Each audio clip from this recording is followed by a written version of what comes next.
Адкрытае акцыянернае таварыства «Вознесенскі» – адно з самых вядомых у раёне, і ганарыцца тут ёсць чым. У мінулым годзе сярэдняя ўраджайнасць гаспадаркі 60 цэнтнераў з гектара.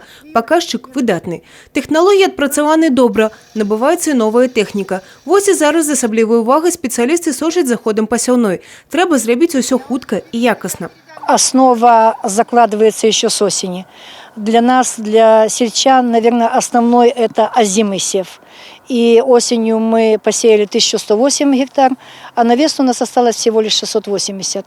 Но даже для того, чтобы провести яровой сев в сроки, вовремя, вся пахота зяб была поднята еще с осени. Техника у нас готова, удобрение у нас под 100%, топливом мы обеспечены. Нет сегодня никаких факторов, которые сегодня сдержали бы наш яровой сев. На базе гаспадаркі пройдзе і раённае свята хлебаробаў дажынкі.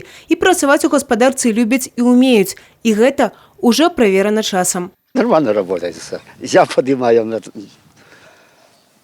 Ну, заработки нормальные.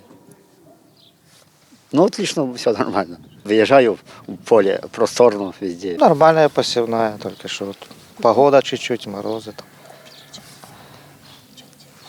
Да, новый джиндир вот купили, дали мне. Работаю. Как неплохо. Вам приятно работать на земле? Ну да. А почему? Ну не знаю, я с детства на ней работаю. За якасную работу ўзнагароды ад прафсаюзаў. Разам з тым і працягваюцца рэйды па наглядзе за выкананнем заканадаўства па ахове працы. Бяспека – галоўны крытэрый. Сегодня мы выезжаем для того, чтобы не только почествовать, но в первую очередь мы едем по всем районам и смотрим в первую очередь по технике безопасности, как соблюдается техника безопасности. Сейчас наши технические инспекторы практически охватили все хозяйства, выезжают. Ну, покуда выявляются те, которые моменты, мы просто решаются вот в процессе работы. Тэхнічныя інспектары федэрацыі наведаюць усе гаспадаркі в обласці. Евгения Мороз, Тыгран Акопян, телерадиокомпания «Брест».